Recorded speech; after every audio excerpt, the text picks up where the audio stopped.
कहा कि इंडिया बहुत अच्छा था, हमें कोई तकलीफ़ नहीं दिया, ये किया वो किया, तो शायद अच्छा नहीं लगा हो तो मेरे पापा को वहाँ से वापस नहीं भेजा, बल्कि सुनने में आई कि उसको सीधा जेल में डाल दिया। आज भी 50 सालों से रो रहे हैं जो 1971 में मर चुका है, हमारा कोई ज़िंदगी नहीं रहा। इस फौज को सलाम करो, हमने देखभाल मेरा सब कुछ इंडियन आर्मी ने किया। तो क्योंकि मुझे इस देश ने 5 साल से पाला है ना। आपको पूछेंगे माँ बाप छोड़ेगा या देश छोड़ेगा, तो आप बोलेंगे जी मैं देश ज़रूर छोड़ूंगा लेकिन मेरे माँ बाप नहीं छोड़ूंगा। लेकिन मेरे माँ बाप ही देश बन के आया। आज मजबूत बना लो दोस्तों भारतीय फौज को। अली तुम हौसला देते रहो सेना के जोश को। सिर्फ मोदी जी और अमित शाह जी के ऊपर जिम्मेवारी नहीं है, हम सब पर भी जिम्मेवारी। Indian army salute you. तो दोस्तों हम लोग आ चुके हैं थांग विलेज और ये इंडिया पाकिस्तान का लास्ट विलेज बोला जाता है। एलओसी यहाँ से स्टार्ट हो जाती है। यहाँ पर एक शख्स है जिनका नाम है मोहम्मद अली, जिनकी फैमिली आधी इंडिया में है, खुद इंडिया में है और उनके जो पेरेंट्स हैं वो हैं पाकिस्तान में। तो चलिए मैं आपको उनसे मिलवाने वाला हूँ। सर अस्सलाम वालेकुम। जनाब वालेकुम सलाम। खैरियत से हैं आप? बिल्कुल जी, बस आपको दुआ बिल्कुल ठीक। और सुनाइए अपने बारे में कुछ। बस सर मैं अपने बारे में आप जो पूछेंगे एक तो मैं उसका जवाब दे दूँगा। दूसरा मेरा कहानी अगर आप सुनेगा तो आज आपको यहाँ रुकना पड़ेंगे, लेकिन यहाँ बैठने का परमिशन नहीं है ना। तो उसमें भी बात तो बहुत दूर है लेकिन कहने पे भी मजबूर है। बिल्कुल बिल्कुल। तो आपका टैक्स से, इस देश का टूरिस्ट का टैक्स से ये देश चल रहे हैं। जी जी सही बात है। आपको परमिशन नहीं है, मैं आपको बता दूँ। हमें परमिशन लेकिन नहीं है। यहाँ पर कुछ जो लेबर तबके जो यहाँ आया हुआ है या नेपाली यहाँ लेबर आते हैं तो उनको यहाँ बैठने की परमिशन है, लेकिन आपको परमिशन नहीं है। तो मैं समझता हूँ ये पता नहीं ये कानून कहाँ से बना है, मैं तो परेशान हूँ। तो अभी आप जो पूछेंगे तो फिर मैं इसका आपको जवाब दूँगा। बिल्कुल बिल्कुल। जब ये गांव पाकिस्तान से अलग हुआ था जी, तो आप उस समय क्या करते थे, कितने बड़े थे, कितने छोटे थे और आपके साथ फैमिली में कौन कौन था? जी, ये तो एक दर्दनाक, एक अजीब व गरीब एक मंज़र मैं आपको बता दूंगा। वो एक ऐसा गरीब मंज़र था। 18 दिसंबर 1971, 17 दिसंबर 1971 को मैं और मेरा छोटा भाई, मेरा पापा, मेरा दादा, मेरा मम्मी, मेरा दादी सब खेलते कूदते हंसते फिरते यहीं इसी गांव में रहते थे। अचानक इंडियन आर्मी आ गया। 18 दिसंबर 1971 को ऐसा एक पहाड़ गिरा तो मेरा मम्मी पापा, मम्मी दादी, तमाम रिश्तेदार पाकिस्तान चला गया। मैं और मेरा छोटा भाई जिसका नाम अहमद शाह कहते हैं, तो वो और मेरे दादा 80-90 साल का जी यहाँ रह गया।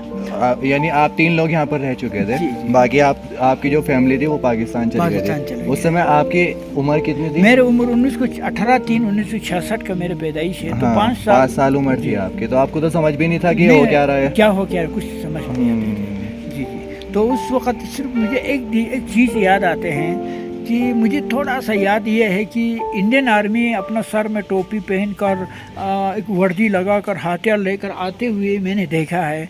तो मेरा पापा जब यहाँ था तो पापा ने उनका हाथ में वो खुबानी और अखरोट गिरी का गिफ्ट लेके उनके पास जाते हुए मुझे थोड़ा सा याद। इंडियन आर्मी को? जी जी जी जी। तो वो पाकिस्तान कैसे पहुँचे थे और ये बंटवारा हुआ था किस तरह से हुआ था?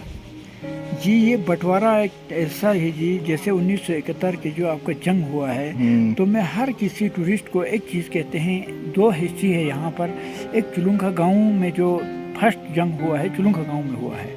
तो चुलुंखा गांव में फर्स्ट जंग हुआ तो हमारा शीलिंग बर्दाश्त नहीं कर पाया। चुलुंखा गांव यहाँ से खाली होकर सिर्फ 2 परिवार रह गया, सब पाकिस्तान चला गया। सब पाकिस्तान चला। आज के डेट में चुलुंखा गांव आपको खाली मिलेंगे। ये गांव देख सकते हैं हम लोग? चुलुंखा गांव बिल्कुल आप जा सकते हैं, आप बिल्कुल देख सकते हैं कि वहाँ कोई रेस्ट्रिक्टेड नहीं है।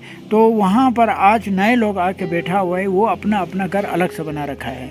जो पुराना घर, पुराना स्ट्रक्चर आपको आज भी बिल्कुल आपको देखने को मिलेंगे, ताकि एक हिस्ट्री मिलेंगे। तो उस वक्त लोग कितना कमज़ोर थे और किस हालात में रहते थे और गाय कहाँ रखते थे, लोग कैसे रहते थे, वो सारे आपको चुलुंखा गांव से मिल सकते हैं। वो कहाँ पर कितनी दूर होता है? अभी देखिए जरा यहाँ टूर से 12 किलोमीटर दूरी पे आपको एक कैफ़े आते हैं, उसके बाद एक लेफ्ट में एक टी मोड़ आते हैं, तो एक ब्रिज आते हैं जी। लेफ्ट साइड में आपको जाएंगे तो 2 मिनट का रास्ता है ये जो चुलुंखा गाँव। अच्छा, चुलुंखा? जी जी।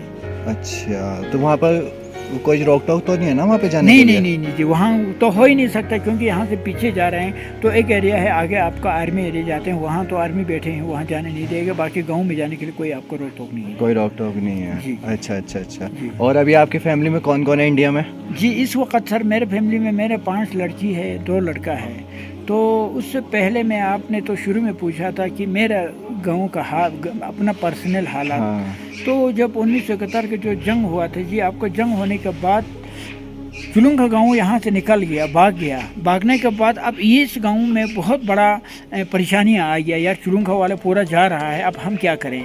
तो इस गांव वालों ने अपना बच्चों को, अपना बेबी को पार जो नाले में, उधर एक नाला है, उस नाले में छुपाने के लिए लेके रखा था। तो जब वो छुपा के रखा तो 18 दिसंबर 1971 को एकदम यहाँ इंडियन आर्मी पहुँच गया। तो इस गांव में ना औरत थे ना बच्चे थे, कोई नहीं था, सिर्फ एक आदमी अपना गाय बकरी माल मवेशी देखने के लिए बैठा हुआ था यहाँ पर जी। तो बैठा हुआ था, इतने में क्या हो गया जी, इंडियन आर्मी यहाँ पहुँच गया। तो इंडियन आर्मी ने ये नज़ारा देखा, यार ये तो अजीब सा गाँव है कि ना बच्चे हैं ना औरत है ना कोई है, घर में एक आदमी बैठा हुआ है, तो इस तरीके से नहीं रह सकते हैं। तो यहाँ का लोगों ने काफ़ी कोशिश की कि आगे चला जाए ताकि वो अपनों से मिल सके, अपना बिछड़े बाल बच्चों से मिल सके, लेकिन सिर हो चुका था, इसलिए इंडियन आर्मी यहाँ से आगे नहीं जा पाया। जी, तो सर वो नज़ारा, वो मंज़र, वो दुख की भरा जो हालात, जो हस्बैंड यहाँ बैठा हुआ था, शाम को रात को अपना बेबी के साथ बच्चों के साथ जब खेल रहा था, दूसरा दिन सब कुछ पाकिस्तानी बन गया, खुद अकेला सिंगल आदमी यहाँ रह गया। तो कितना झेला होगा उन बेचारों ने, कितना मुसीबत उन्होंने दुख देखा होगा। तो देखने के बाद सर फिर क्या हुआ यहाँ पर, अब ये हालात इंडियन आर्मी ने भी देख लिया। मैं नहीं कहता हूँ कि इंडियन आर्मी में कोई गलत सोच रखते हो। तो 1971 में इंडियन आर्मी ने सोचा, यार इस तरीके से ये गाँव नहीं रह सकते हैं, क्योंकि बेबी उधर, बच्चा इधर, सामने पार में पाकिस्तान, सामने इधर इंडिया, और साथ अपना आपको एक दूसरे को देख सकते हैं लेकिन मिल नहीं सकते हैं। तो ये पॉजिटिव सोच लेकर सर इंडियन आर्मी ने मेरे पापा और एक आदमी को यहाँ से पाकिस्तान भेज दिया उन बिछड़े हुए लोगों को लाने के लिए। मेरे पापा यहाँ बैठा हुआ था, इसलिए कि हम 2 बच्चे और मेरे दादा का देखभाल के लिए यहाँ बैठा था। तो ना मेरे दादा अपना आप संभाल सकता था, ना मैं संभाल सकता था, ना मेरे 2 साल के छोटा भाई संभाल सकता था। तो कर्नल रिंचन साहब ने मेरा पापा को यहाँ से भेज दिया, आप जाओ, जाके इस चिट्ठी को लेके जाओ और इस फ्लैग को लेके जाओ, ये सफ़ेद फ्लैग हाथ में ऐसे लहरा के और चिट्ठी पाकिस्तान को दे दो, शाम को आपका बाल बच्चों को लेकर आओ। तो एक इतना अच्छा सोच, पॉजिटिव सोच। लेकिन यहाँ से जो भेजने वाला हुक्मरान कौन था? हिंदू ही था ना, मुसलमान तो नहीं था। लेकिन यहाँ से जो बिछड़े हुए लोग तो यकीनन मुसलमान था। तो पाकिस्तान गया, वहाँ जाके वहाँ पूछने लगा क्या है कैसा है। तो सुनने में आया कि थोड़ा पाकिस्तान का तारीफ़ किया, इंडिया का तारीफ़ किया, कहा कि इंडिया बहुत अच्छा था, हमें कोई तकलीफ़ नहीं दिया, ये किया वो किया। तो शायद अच्छा नहीं लगा हो, तो मेरे पापा को वहाँ से वापस नहीं भेजा, बल्कि सुनने में आया कि उसको सीधा जेल में डाल दिया। तो अब उसके बाद क्या रह गया जी, आज 50 साल पूरा हो गया है कि ये बिछड़े हुए लोग, बेचारे लोग आज भी 50 सालों से रो रहे हैं। जो अब मेरा चैनल है सर यूट्यूब में, जैसे आप गोबारी सर्च करेगा तो आपको देखने को मिलेंगे जी, उन औरतों को आज 50 साल पूरा हो गया। बेचारे लोग कहाँ बैठे हैं सर? जो आपने ये देखा है गाँव, उस गाँव के किनारे में बैठा हुआ है आज। अभी वहाँ पे देखा था मैंने, गया था ना वो। जी, वहाँ बैठा हुआ है। मैं उनका झुंपड़ी में चला गया, मैं उनका जहाँ खेमा बना रखा है उनमें चला जाके मैंने उनसे पूछा, जी आप लोग यहाँ क्यों बैठे हैं? आगे पीछे रोज़गार के लिए जाना चाहिए था। तो उन बेचारियों को आंखों से आंसू बहता है पानी की तरह। तो वो कहते हैं तो हम तो 1971 में मर चुका है, हमारा कोई ज़िंदगी नहीं रहा, खेत से बिछड़ गया, घर से बिछड़ गया, हस्बैंड से बिछड़ गया, अपना पेड़ पौधा अपना गाँव से बिछड़ गया, अब हमारा कुछ नहीं बचा है। बस अपना गाँव के किनारे को हम देखते रहते हैं। तो जिस पेड़ से हमने अखरोट तोड़ा था, जिस पेड़ से हमने खुबानी तोड़ा था, जिस खेत में हमने पानी डाला था, तो बस उसी खेत को बर्बाद हो गया। हाँ, देखते रहते हैं ना। अब वहाँ से यहाँ दिखाई देते हैं ना जी, तो उसी खेत को हम देखते रहते हैं तो हमें सुकून मिलता है। हम इधर से कहीं चला जाते हैं तो फिर हमारा समय सुकून नहीं मिलता है। तो इसलिए हम तो कतार मर चुका होगा, जब मरेंगे तो इसी शमशाद घाट में हम दफन होगा, लेकिन हमारी ज़िंदगी नहीं रहा है। दूसरा कहते हैं कि 3 जंग इंडिया पाकिस्तान के साथ हुआ है, तीनों जंग में पाकिस्तान पीछे हटते गया, इंडिया आगे बढ़ते गया। हम इंतज़ार कर रहे हैं कि और एक जंग हो जाए तो फिर शायद हो सकता है हम दरवाजे पे बैठेगा तो एकदम हम अपनों से मिल जाए, और ये हो जाएगा तो भविष्य में होगा ही है, यही उम्मीद से लेके बैठे हैं। तो उसके बाद सर यहाँ का बेचारा बिछड़े हुए लोगों को मैं हालत बता दूँ तो यहाँ का लोग रेडी लाता था खरीद कर, हिंदी समझ में नहीं आता, लेकिन रेडियो किस लिए लाता, रेडियो में इंदिरा गांधी बोटो करके नाम आता था।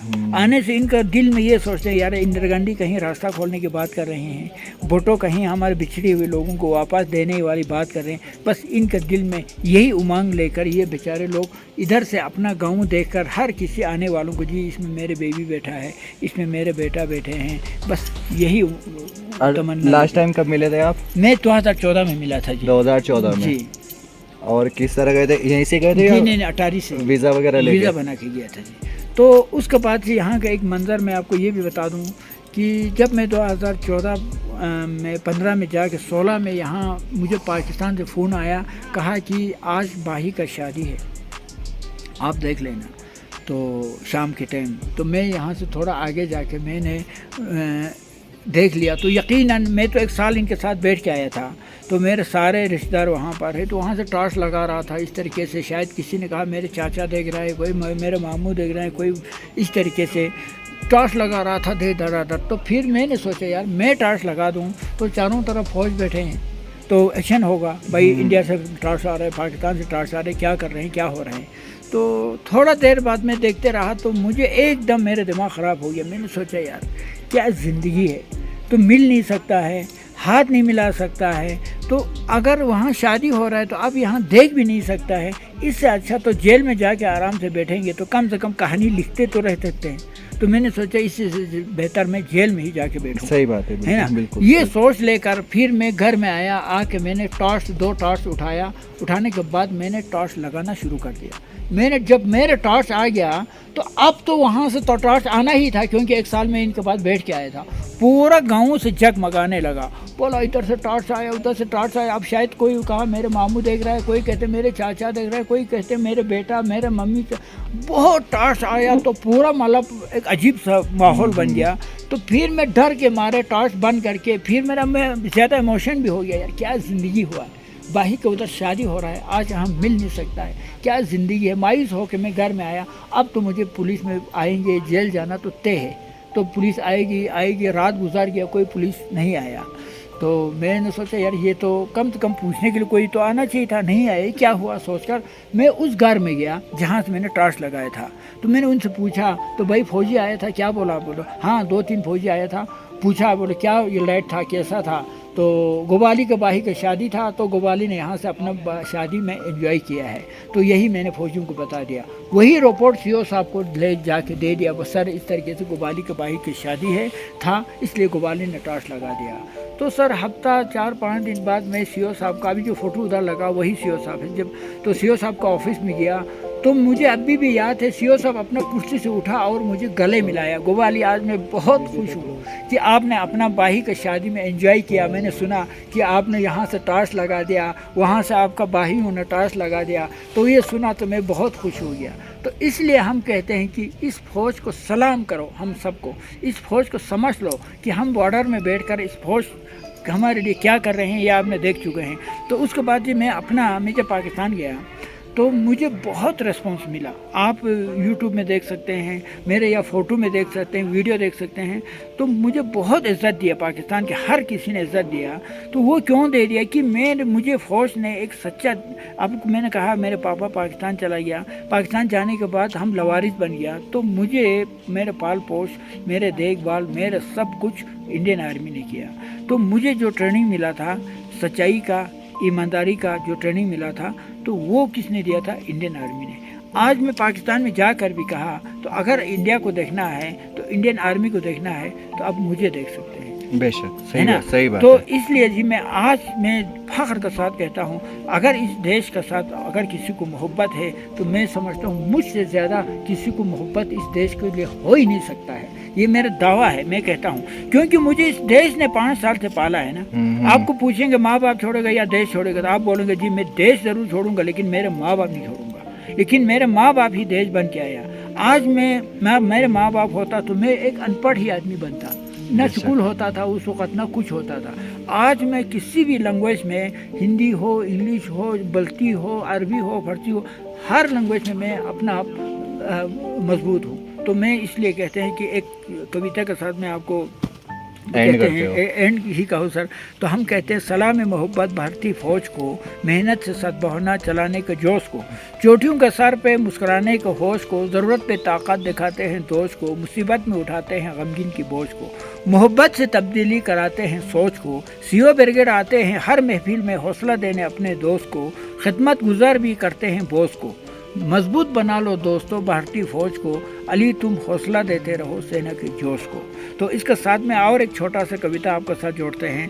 उसमें कहते हैं हम अपना आप को अमन व अमान रखते हैं, दिल व जिगर में हिंदुस्तान रखते हैं, पर्वतों पे रक्षा करते हैं, उन जवानों को हम सम्मान रखते हैं, जिन्होंने लहू से सींचा है इस गुलिस्तान को, उन शहीदों पर हम ईमान रखते हैं। तो उसके बाद और एक कहते हैं हर कोई ये तमन्ना वफा के लिबास में, हर कोई वफादार है तो फिर बेवफा कौन है। यहाँ पर लोग कोई बीच बीच में जो इस देश में रखना डालने की भी कोशिश करते हैं, इस गुलिस्तान को थोड़ा ख़राब करने के भी बीच बीच में एक पर्सन आ जाते हैं। तो मैं उनको भी कहते हैं सुधार जाओ सब मिल के, सिर्फ मोदी जी और अमित शाह जी के ऊपर जिम्मेवारी नहीं है, हम सब पर भी जिम्मेवारी है कि इस गुलिस्तान को हर कोई फूल को पानी डाले, हर कोई फूल को चमका के रखे। ये मेरा कहना ये है भाई साहब। बहुत बहुत शुक्रिया आप मेरे चैनल पर आए। शुक्रिया जी। Indian army salute you. तो दोस्तों आप लोगों ने देखा अभी मोहम्मद अली साहब की हमने दर्दनाक एक हिस्ट्री सुनी। खुद इंडिया में है और उनकी फैमिली पाकिस्तान में है, तो हिस्ट्री आप लोगों ने देख ही ली है। उम्मीद करता हूँ आप लोग इसे बहुत ही ज़्यादा प्यार दोगे और प्यार के साथ साथ चैनल को कर देना सब्सक्राइब।